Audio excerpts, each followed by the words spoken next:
That better? Ah, there we go. So we have sound. Thanks, Ted. There was 6 people online a minute ago, and then I pressed the button, and they all went dead. It all went dead, and I pulled it back up, and there's only 2 of you. So, hello.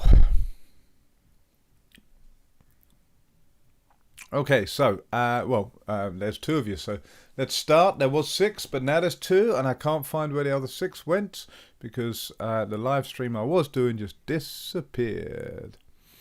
Okay, so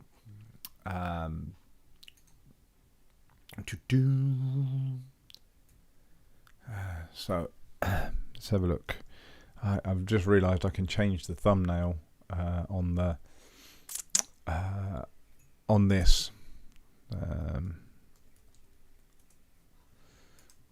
So I can I can even do this. That's good. Okay, so I know you guys can't see what I'm doing, and I'm not quite with it. So, but okay, so let's get started. So for a while now, I've wanted to talk about the films that have inspired me, and obviously the things that have inspired me have literally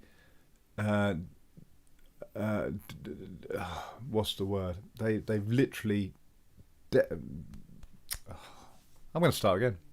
The films that have inspired me have actually shown a direction that No Tanks will go, and so we've been doing this for 20 years now, and obviously we got hundreds of people training every week, or we did have before lockdown, and so I think it's kind of interesting, not necessarily important, but interesting that people in the club or people who want to train under our system kind of understand where it all comes from. So throughout the live feeds, I have been making reference to some films, but I am now kind of going to go through in a little bit more detail about the films that that I'm not going to say you should watch them, but you should watch them. Okay, so the first one that I'm going to talk about is Animal Chin. So it's a film. It came out in video.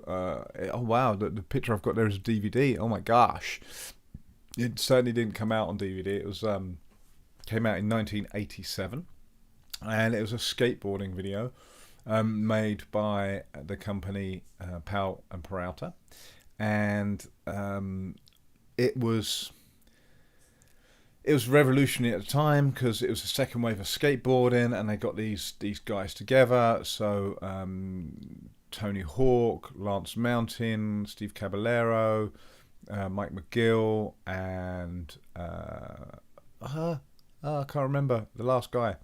Anyway, and they the story was that they were trying to find this guy, Animal Chin. So everywhere they went, they saw these posters. Have you seen him? And this was this guy called Animal Chin, and he was a legendary skateboarder, and he would show them the secrets to skateboarding. That was the premise. But everywhere they went, they found that he had just moved on to somewhere else, and while they were there, they skated, and so it was the best skateboarding that was around. Okay, so it was the cutting edge of skateboarding, but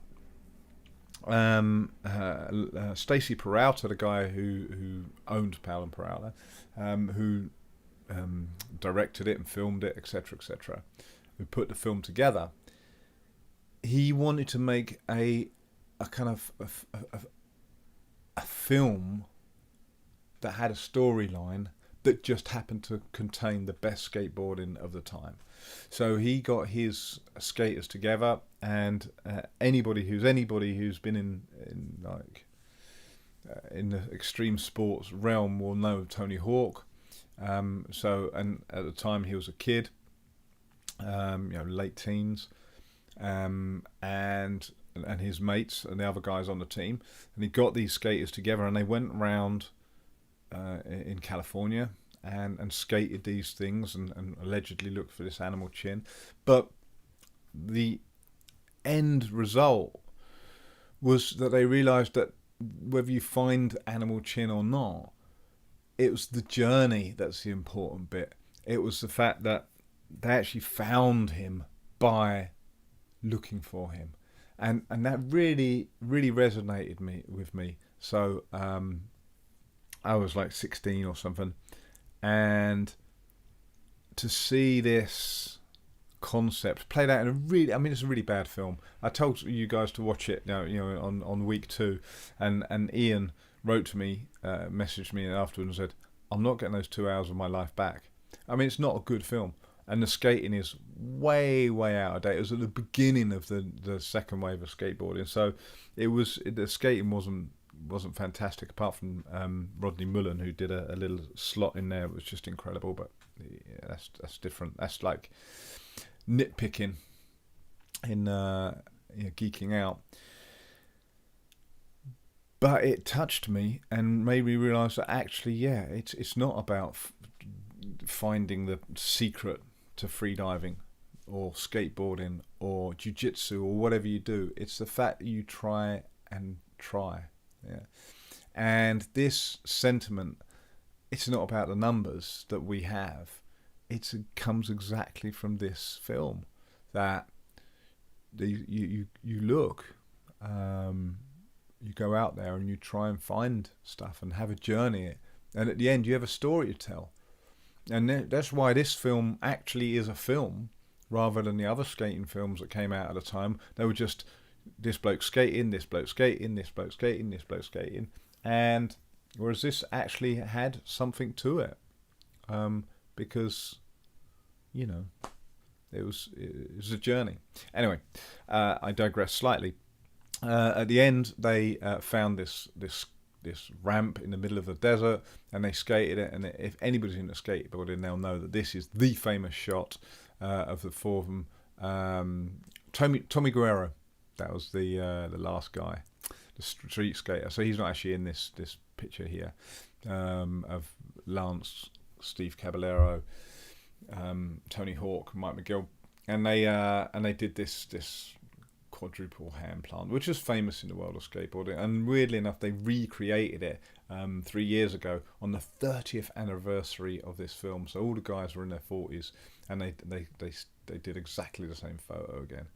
And it just shows that this film actually kind of has a life of its own, not because of the skateboarding particularly, although it's pretty cool. So that's my first film. My second film, which I do suggest you watch it if you haven't watched it, is Free Solo. So Free Solo, the story of it is this guy in this picture here, Alex Honnold, he wanted to climb El Capitan, and without a rope, just literally free solo. That's what it means. So if you're in any doubt how crazy this move is, check this. This is what he did. And there was 2 reasons why I've picked this film that super influenced the way No Tanks goes. Is number 1, the filming of it was as a separate film made about how they filmed it. It was incredible how they filmed it. Obviously, you can see that's a sheer rock, and there was somebody holding that camera. But that somebody holding that camera hasn't got any ropes dangling off them to be in shot. That guy had to do a major climb of his own down to get to that point to film Alex. And they had a massive discussion with Alex about where they could film, where they couldn't film, what they could use, drones and ropes, etc.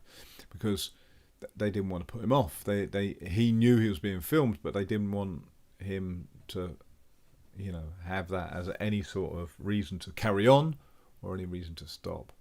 But once it started, it was just insane. So that's the first reason why I picked this film. The second reason I picked this film was, I'm just getting mesmerised by the picture. The second reason I picked this film is because Nobody does anything crazy. Nobody does anything outrageous. Nobody in the sporting world. I mean, there are some crazy people who just go out there and do crazy things, but people who are pushing the boundaries of any sport or activity, they are not doing anything crazy or amazing. All they're doing is what they did the day before, but a little bit more.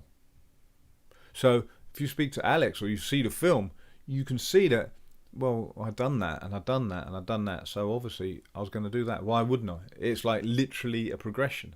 But us as a viewer of the film, we come in and see the end result. We come in and see the final play, the final activity, and we go, what? That's incredible. That's crazy. That's out there. That's like off the scale. But for him, it's not. And I've found this with freediving and all the amazing things we get up to. We're never doing anything incredible. All we're doing is what we did the day before, but a little bit more. Why wouldn't we? Right, going back to the photography that we were doing, I mentioned David Mackenzie and the video in the 360 photo, underwater and above water, and you go, well, how'd you get to that point of 360 camera capturing up and down in a pitch black cave? And you go, well, we were in the pitch black cave the day before with the 360 camera holding it up. So we thought, well, and then putting it down, and you go, well, when you have it in the middle and we can light it and we can do this, and we worked it out. And to us, it was an obvious step. But some people are going, well, how were you doing freediving in a cave? Well, we were freediving next to a cave, so why wouldn't we go into the cave? So, same with free solo. It shows that if you're doing these things properly, it's progression. It's all about stepping one step at a time with a group of people who are like-minded. Now, I know Alex did it on his own, and he's a really solitary kind of guy, but he was still working with other people. He was still the videographers, the people he was chatting to, his friends, other solo climbers, and it was still an evolution. Even though he was way ahead of everybody else, it was still within his world. The people he was talking to were like, yeah, of course he's going to do it. Yeah, because he's done ABC, now he's going to do D, of course. And with freediving, we do the same. But I personally wanted a group around me that I could enjoy these activities with. And that's kind of how it kind of went round. So moving on from that, let's have a look at something a bit offbeat. Tin Cup, obviously starring Kevin Costner and Rene Russo. 1996. I really enjoyed this film from a freediving point of view. So I wasn't freediving at the point. I know I was freediving when I saw the film, but it didn't. It came out a few years before I saw it, because the storyline is not particularly good. And it's about this golf pro who loses it. He loses his mojo, and he tries to find it. And he buys loads of kit. And this one rings through with freediving every single time somebody asks me a question about kit and which is the best. He gets all these gadgets and gizmos to try and find his mojo. And at the end, you realise, or halfway through it, or at the beginning you realise, and at the end he realises that his mojo was just enjoying himself, just having fun and relaxing and just doing it. And these widgets and gizmos to try and get his golf mojo back are completely useless. They're just gadgets and gizmos that somebody's made to make some money, and they're useless. And it's the same with freediving. Time in the water is the only way to improve. Time doing what you like doing, and that's a long-term goal. Of course, you can push freediving, you can hold your breath longer, and you can improve. But this is only going to be for a short term. If you're enjoying it, then you're going to do it for long term, and you're just going to So you push hard, you get close to blackout, you're counting the numbers, your progression will be up here like this, a real sharp progression. But if you progress properly and enjoy it and take your time, your progression will go much slower, but you're going to be able to do it for longer. So you're going to end up much higher in the long run, and continuing it and enjoying it.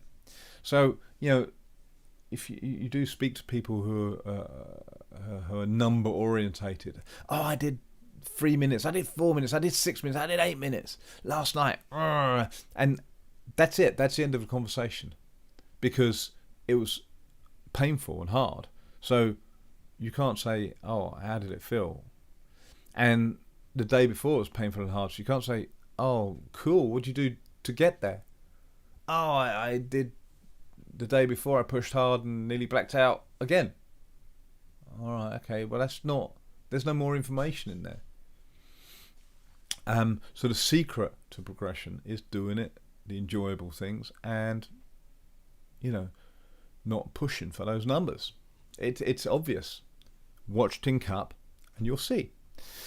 Okay, so the next two are really quite important films. So here, The Endless Summer. So Bruce Brown, famous filmmaker because of this film, in 1966. It was released in 1966. It was filmed in 1964. He just went round they went round the world trying to chase the premises that it's summer somewhere in the world. So they went round the globe and followed summer. Summer was always there. So they went to Australia, New Zealand, Tahiti, Hawaii, Nigeria, South Africa, just round the world, trying to follow the summer, and find some amazing surf spots. And what an incredible film! Just an incredible film.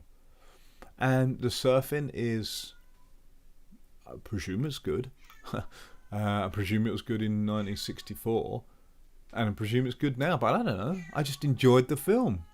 And the fact that when they got to Ghana, they hadn't seen surfboards, so they had to pay some weird taxi guy some extra money to strap their longboards to the roof of the car, and this was all caught in this film.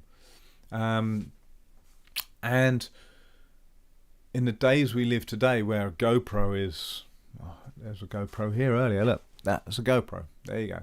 How I can film for hours and hours and hours in HD. I can strap it to a drone. I can take it underwater. I can do anything with this bad boy, and I can charge it up, and I can download it to my phone. And yet they were filming Endless Summer with cameras like this. Even the tripod is just massive, and look at the size of the lens. Yeah, reasonably long, but look at the size of it. At the end, it's a tiny aperture. This is amateur stuff, but what a cracking film.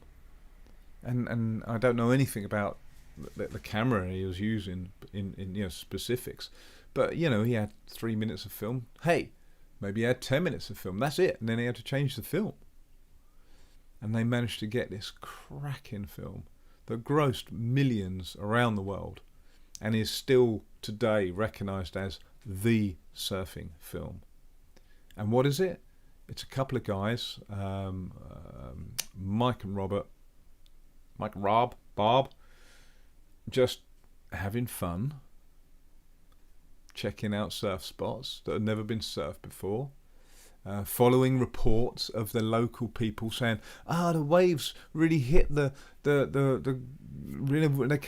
really hit in a weird way, and they cause these kind of circles, and they're like barrels. No, it's over there, and they go and they have to climb through bushes to get there, and the locals have never seen surfers before. What an incredible film! What an incredible thing to be part of. And we do this. No Tank still does this. We are, every single time we go away on a trip, we are asking the locals, and we're trying to find out a little bit extra, and find something new. It's what a way to what to leave behind. It's incredible. I'm so proud of us as a team and what we do, and it's based on the endless summer. The endless summer. It's an amazing film. And last but not least is the Life Aquatic, and this has influenced us because clearly we all wear red hats, and just Wes Anderson is. I just like his films. 2004. It's got the list of people in it. Obviously, Bill Murray, as you can see, but William Dafoe, Kate Blanchett, Michael Gambon, Jeff Goldblum, Owen Wilson, and the incredible Sue George, who is not an actor at all, who just was playing Portuguese versions of David Bowie songs, and allegedly Wes saw him busking or something and said, right, you're in my next film. So Sue George is in it all the way through, playing these really cool versions of Bowie songs. Anyway, so we've done a few homages to the Life Aquatic. I did for a while. Our No Tanks t-shirts were like pale blue. I've got the trainers. So I just love it. I just love the film, and trying to kind of, I don't know, little homages about what we do in there. Weirdly enough, the Life Aquatic is an homage to Jacques Cousteau and his early films. So Jacques Cousteau died in '97, but in his early years he invented the self-contained underwater breathing apparatus, the scuba equipment, aqualung as he called it. He's French, that's aqualung, that's literally why there's that. And and what Cousteau left behind with his family and his grandchildren now still kind of pushing for the environment was incredible. If you actually look at the reality of what he was doing, he was just out there making films with friends. That's what he wanted to do. Just a group of friends out there doing incredible things. And his legacy is incredible. While he was doing it, he didn't quite know what he was doing, and caused a lot of destruction. But looking back at it, he's changed the way we see the ocean for a positive reason. Anyway, so to finish off, I wanted to show you a film that we made called Perseus. And hopefully I've kind of put into this film, I desperately tried to put into this film, it's only 6 minutes long, so there's still time. I tried to put into this film all the aspects of the films that I've talked about before. So the adventure, they're going to find places, they're creeping around in 6 o'clock in the morning to get to places. We were told about these dives by the locals. We did some clearing up. There was a seal cave that we went and cleared out loads of rubbish out of seal cave. So we did our environmental thing. We were following rumours. We were doing things that people hadn't done before. The actual sled dives on the Perseus were pushing the boundaries of freediving technically, and GPS, the equipment we had to make it happen. And we were filming this ourselves.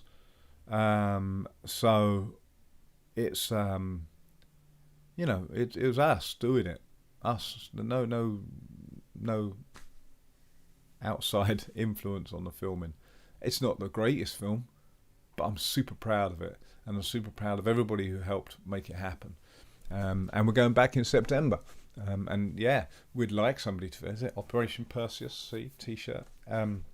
We'd like some people to get involved. Film directors and stuff, but if they don't, we're going to do it again, because that's what we're doing. And I really want to show people it. I want to show Arno, couldn't make it last year, and he's coming to go and dive this wreck. Marco should be there. And really, we're doing it. The week after the Perseus, by the way, we've got the yacht trip booked. So if you want to go on the travel corridors, which I think were announced while I was on air, but if not, they'll be announced tomorrow. Travel corridors to Greece are good to go. So no quarantine for Greece. So you can come out to Perseus in September. But enough of that. Sit back, watch the film.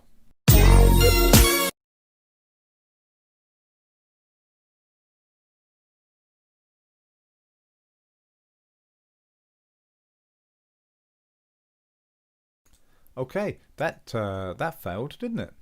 Let's try it again. Our UK-based extreme location freediving team were the first to freedive a Second World War submarine previously lost for 47 years. The HMS Perseus was lost at sea 2 miles from the Greek island of Kefalonia in 1941. Rediscovered in 1997, she lays on the seabed at 52 metres in the open sea.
Yeah.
watching. If you want to stay up to date, then press subscribe to get all our latest videos. See you next time.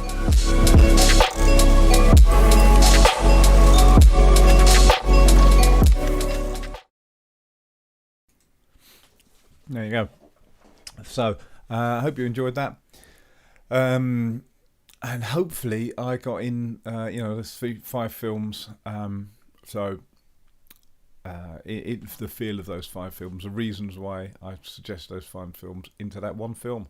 So I hope you enjoyed that. The Wednesday session in the park did eventually upload, so it's there to watch. I'm going to change the thumbnail of that, and hopefully see you on Monday night for Q&A. So if you get your questions ready and either message them me beforehand if you can't watch live, or if you can watch live, put them up in the comments as we go live. That'll be awesome to see you Monday.